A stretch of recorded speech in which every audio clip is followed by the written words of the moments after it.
The Mariners just finished up a sweep of the Los Angeles Angels of Disneyland. Joe and I are going to break down these games and what went right for them. We're then going to talk about the Mariners firing of Brant Brown. Did that do something for the offense? Because the offense has been pretty good recently. We're then going to go into the Oakland Athletics series down in Joe's neck of the woods. Joe might be going to one of those games. We're going to talk about that and more in today's episode of the Hit It Here podcast, episode 92 of the Hit It Here podcast, part of the Bleav Network, the Brett Stout episode of the podcast. Joe, how are you? You've signed me up to go to an A's Mariners game here against my will. If I find time, I'll definitely be there. I enjoy seeing the Mariners. What else do you have to do? What do you mean? Let's go. I got to record podcasts with you. You're the fakest Mariner Mojo. I gotta do this stuff, twice a week. I'm just so busy, man. I know. Oh, woe is me. That odds on me going to an A's game, I'm gonna put it like plus 240. And I don't know what that means, but you guys can find out what that means with BetOnline. Thank you to BetOnline for being the sponsor for the Hit It Here podcast. BetOnline is your #1 source for all your summer sports this season, from MLB, golf, NBA, and NHL playoffs. All the latest stats, news, and scores will be available to you to follow your favorite teams on BetOnline. Get the latest odds and lines, including the latest team matchups, player props, and odds on just about every sport out there. Head to the website today or use your mobile device to get in on the action. BetOnline, where the game starts. Colton, the first game of this Angels series, I'm dubbing it the Ty France game. Big day for Ty France. He went 3 for 3 and drove in 3 runs, Colton. Got the scoring off early here for the Mariners. Dropped 3 in the first inning. Another one in the 5th. Bryce Miller was doing really well. No, it's not Bryce Miller. It's Bryan Woo. It was Bryan Woo. Yep. That's right. It's one of those guys. One of the young bucks. I went to both. That's fine. Bryan Woo. That's my bad, guys. 6 innings, 3 hits, nothing across the rest of his ledger, except for 2 strikeouts. Not a big strikeout day. Both teams not really striking out a ton. Only 8 on the Angels side, 5 for the Seattle Mariners side. Mariners struck out 18 times this whole series. Less than double digits in all 3 games. Very, very exciting stuff. But Colton, a 4-0 lead going into the 7th was quickly erased by one swing of the bat. Jo Adell comes in with a pinch hit opportunity after Trent Thornton leaves Taylor Saucedo hanging. But Saucedo then left a missed pitch, missed his spot to Jo Adell, and Jo Adell punishes. But Mariners come out on top because, like I said, this is the Ty France game. Homered in the bottom of the 8th inning. And then, as the Mariners bullpen do recently, shut it down in the latter half here. Stanek, 1 inning, 2 strikeouts. Munoz, an inning with 2 Ks. Colton, you were at this game. Tell me about it. Even though I just said everything that happened. All right. No, you did not. No, you did not. You shut your mouth. Sorry. Because I met Jake from Raise the Trident. All right. And Jake's a beautiful man. And he has a beautiful wife. And I bought them both some alcohol and said, drink these. Because we're Mariners fans. Yeehaw. We need to drink. And that's what we did. And so it was nice to meet both of them. But yeah, it was a fun game all around. I was there with a big group of people. Oh gosh, I saw some people there. Like Jonathan was there. Oh gosh, who else was there? Jonathan, Cutter. If I forgot who else I ran into, I apologize. Like I said, beer. A bit inebriated. A bit inebriated. People kept buying me beverages. Anyway, it was a good game, all things considered. I think the big talking point, other than the Ty France home run, of course, giving the Mariners the lead in the 8th, was pulling Bryan Woo early. A lot of people did not like that move. He was at 66 pitches? Yeah. Or 68 or something like 66. that.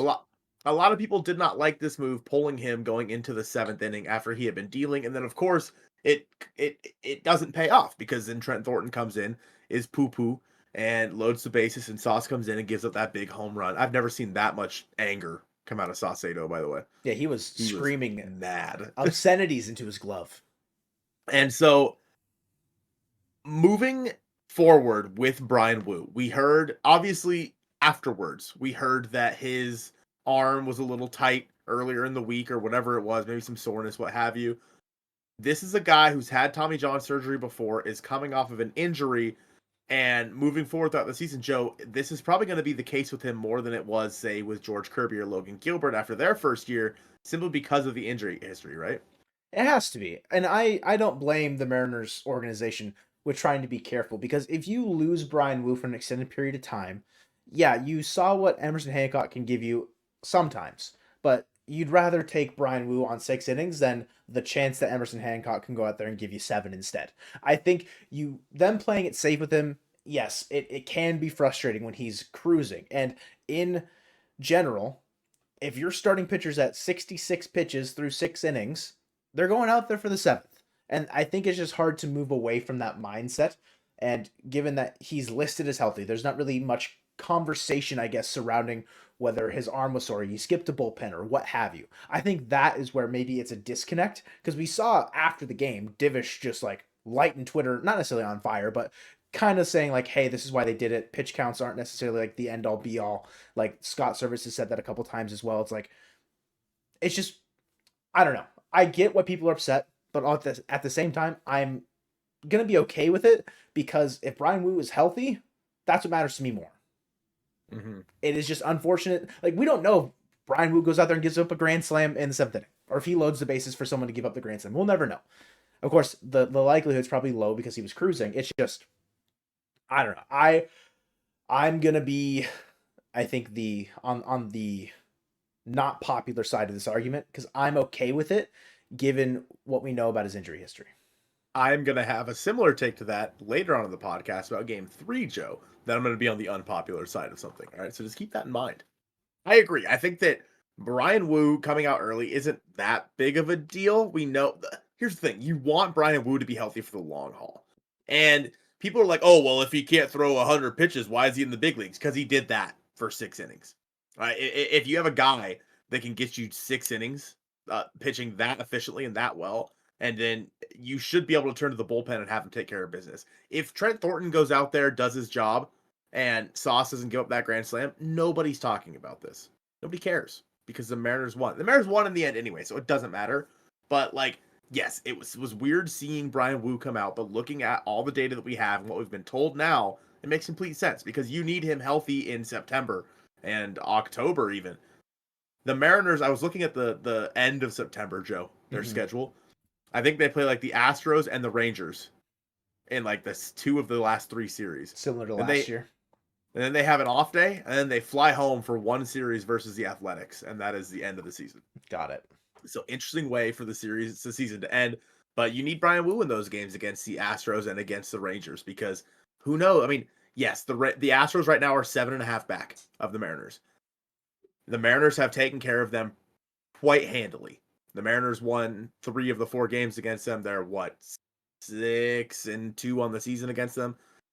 The Mariners are fine against the Astros this year, but it doesn't matter when it comes down to it. The Astros are still going to be there, so I'm okay with them taking out Brian Wu. Joe, they also took Bryce Miller out a little bit early in the next game.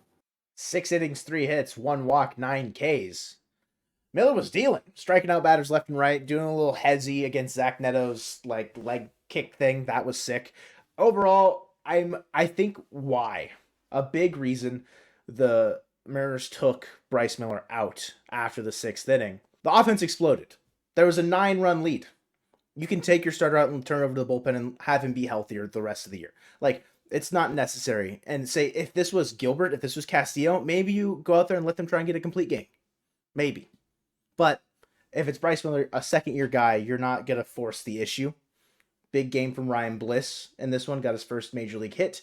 Walked a couple times, stole a couple bags, causing chaos on the base paths. It's just a huge offensive explosion against Reed Detmers. Detmers got DFA'd. No, optioned. Optioned. He did not get DFA'd. Basically DFA'd. They could have sent him into the sun. And yeah, the Mariners destroyed him in this game. Got it. It is a situation where this Angels team is just not great. I didn't want to say it during the series, but this is a very bad baseball team. Uh-huh. The Angels suck, and they suck bad.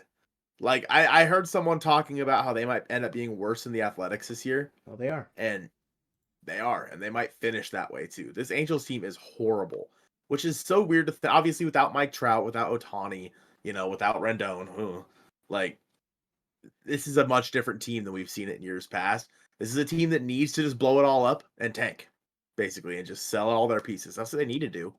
but they probably won't because they're in Los Angeles. And during this game, when you saw Cole Tucker come in to pitch Hmm. Vanessa Hudgens' husband, like you knew it was like okay. And you know what? He pitched a clean inning, He was so he was nails. better than Reed Detmers, by the way. Facts. So, but no, I mean the JP Grand Slam was that moment specifically. Offensively, the Mariners didn't look great before that, and they got Mm-hmm. the bases loaded. JP was I think he was in a 3-2 count too, or it was a tight count, 2-2. and he got a pitch up, and he did exactly what you were supposed to do with a pitch like that, and hammered it into the right field seats. That's your captain, and ever since he came back from the injured list, he's been really good.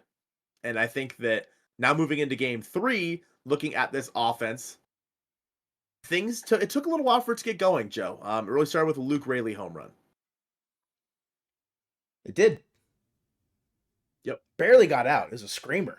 Like hit it on a line, dude. I'm happy that he is seeing as much playing time as he is. And the people that want him starting against lefties, sure. Like whatever, Sometimes it's gonna happen, sometimes it's not. I'm just happy that he's succeeding in the moments that he has been getting. The eighth inning was just a disaster for the Angels. Like, That's but one of the reasons why when I was watching, I'm like, this is a bad this is baseball team. rough. Just rough looks for them. Yeah, we it was a 5-0 lead going into the ninth.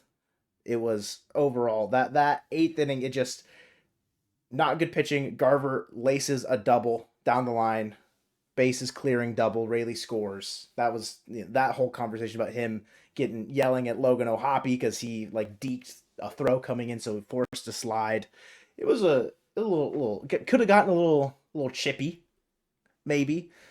I saw some of the conversation about Castillo today was that he wasn't his sharpest, Colton.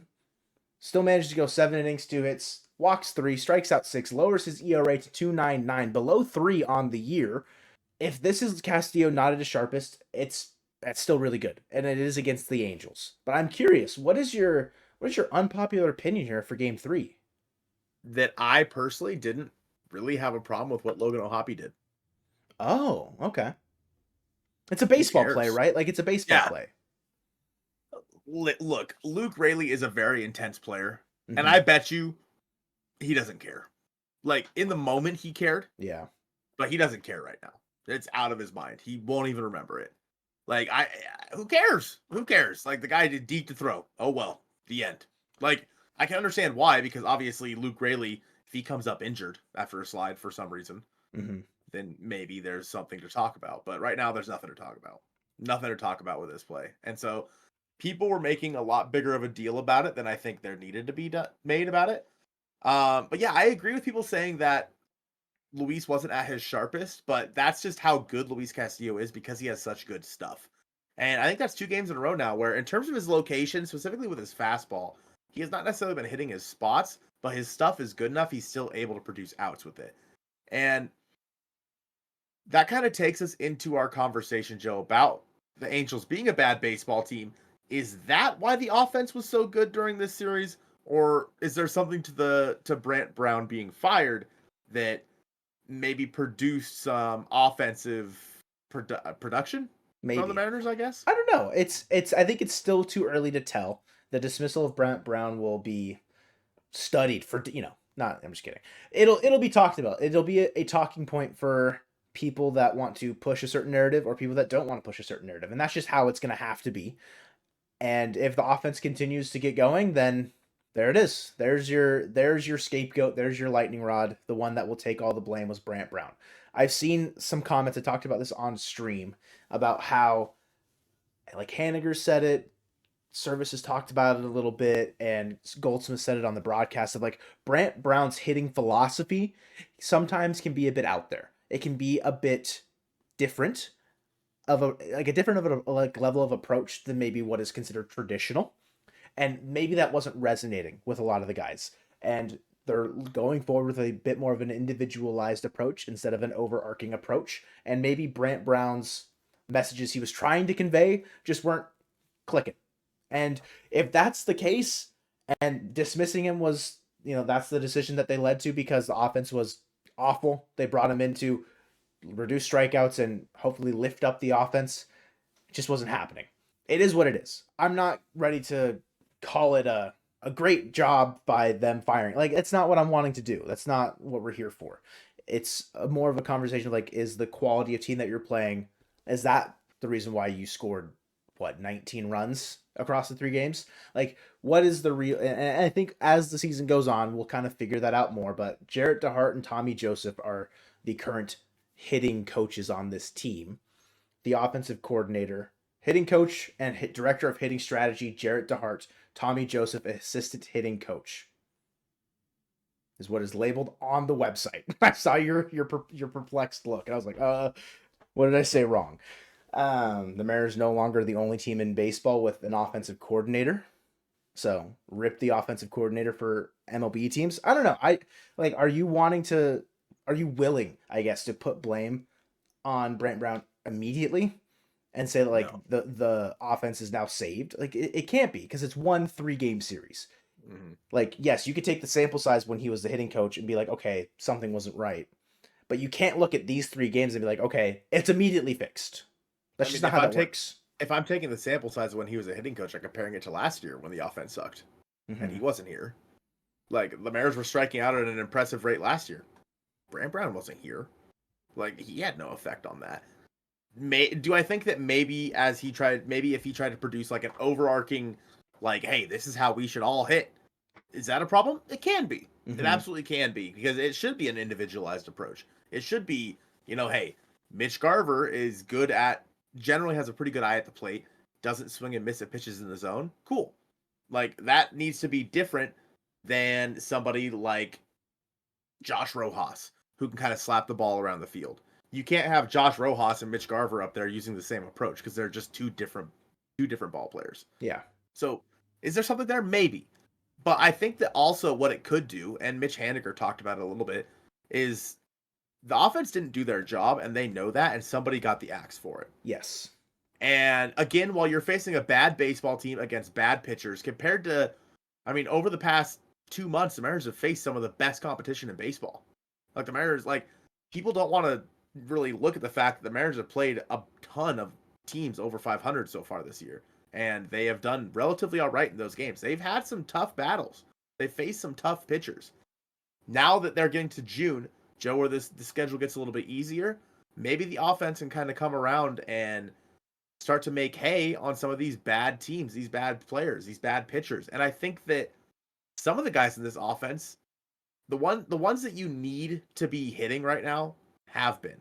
Julio Rodriguez and Ty France are probably your 2 best hitters right now. Yeah. I think Ty France, Julio, and maybe JP. JP, it's been very hit or miss, but I'd still put JP up there. Those 3 are like your 3 best hitters right now. Josh Rojas has been very good still. So it's like those couple of guys. Cal Raleigh's fallen off. Mitch Garver's still not great. But Luke Raley's been very good as well. Like, the guys that you need to play well are playing well right now. And mainly I think that starts and ends with Julio and Ty France.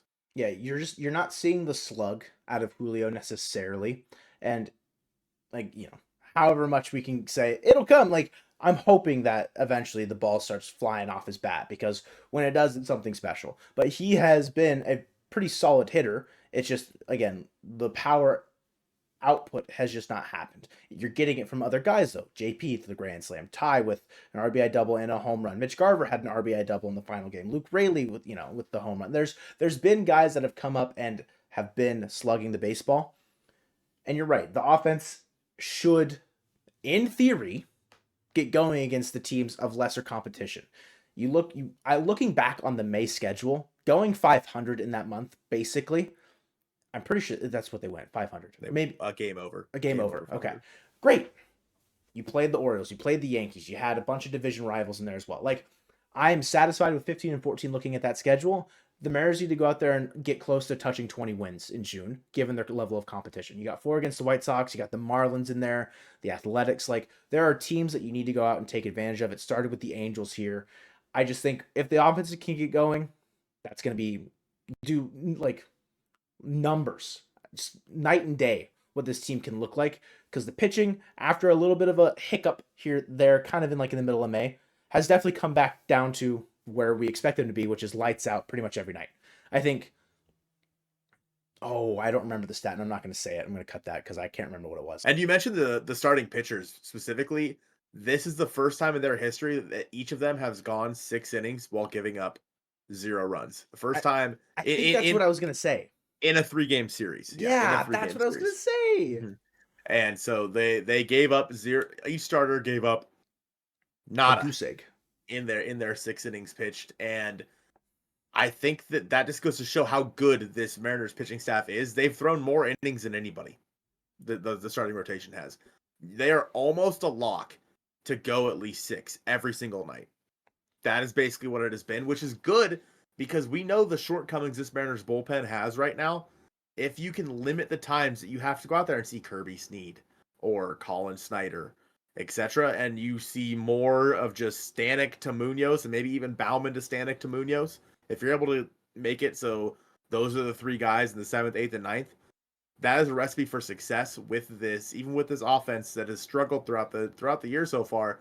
The Mariners pitching staff is, I still think it's the best in baseball, 1 through 5. Mm-hmm. Like, sure, there are teams that have really good 1 through 3s, but then their 4 or 5 is it's a little But the Mariners 1 through 5 have the best pitching staff in baseball, in my opinion, and they're riding it through the month of May, Joe, and that's going to start here with the Oakland Athletics.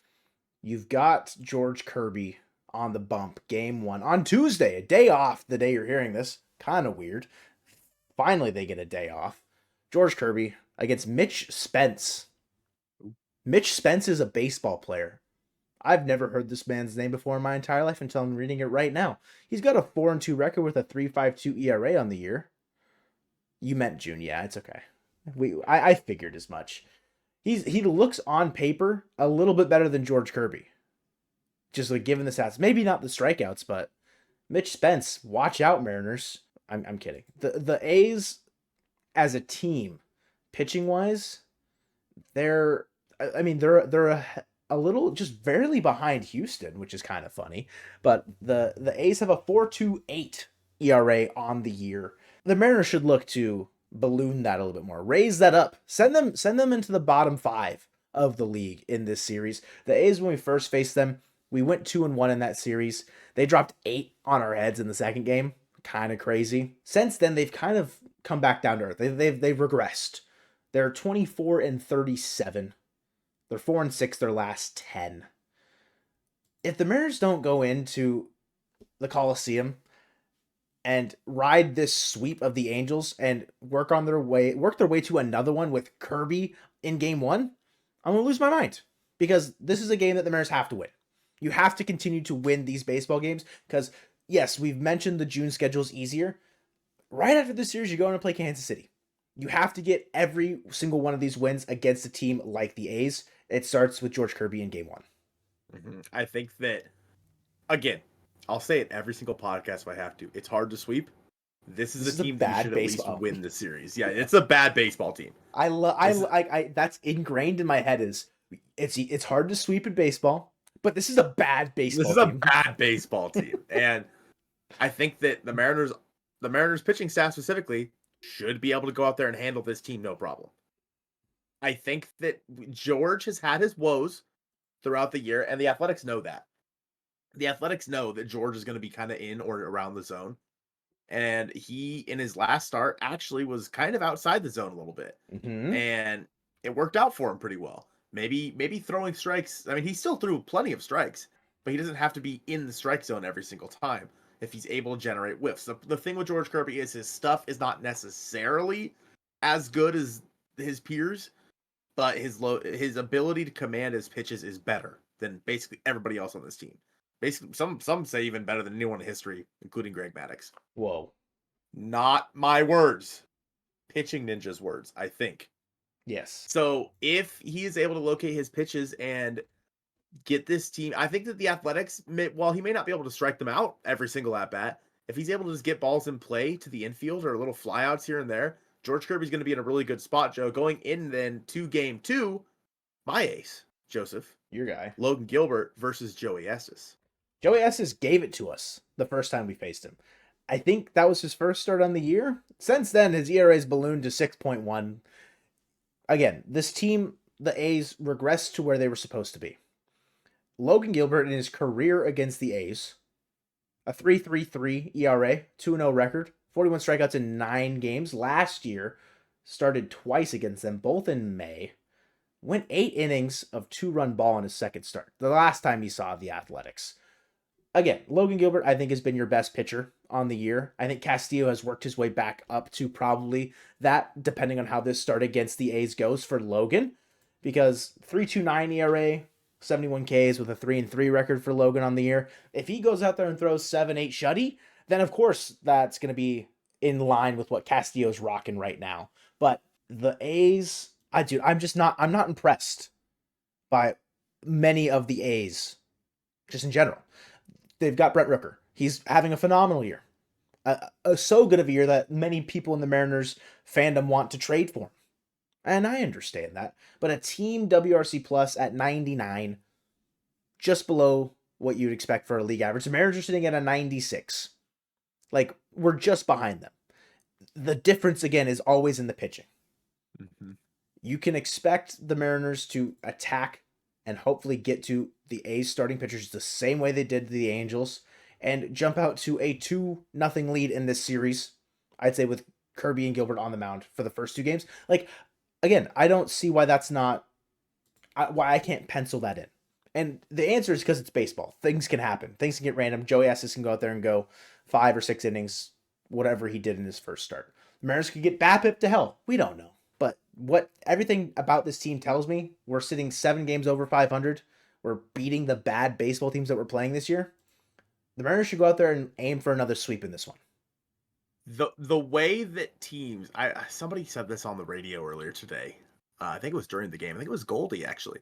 The way that teams make it to the playoffs is they beat the bad baseball teams. They hover around 500 against the good baseball teams, but they go out there and take care of business versus the bad baseball teams. The Mariners did that versus the Angels, and frankly, Joe, they did that versus the Astros. It's a bad baseball team right now. Yeah. Heck, the Astros. The Athletics are another team that the Mariners should be able to go out there and take care of, with JP Sears on the mound in Game 3 against a guy, Joe, who you could argue actually has been the Mariners' best pitcher as well, in Bryan Woo. Obviously, injury, and obviously hasn't thrown as much, but Bryan Woo has been really phenomenal so far, Joe.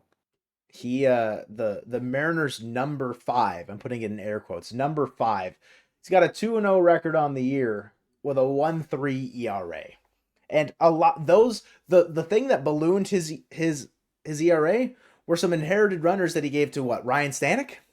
Yeah, something like that. The home run off to CJ Abrams was the thing that took his ERA above 1.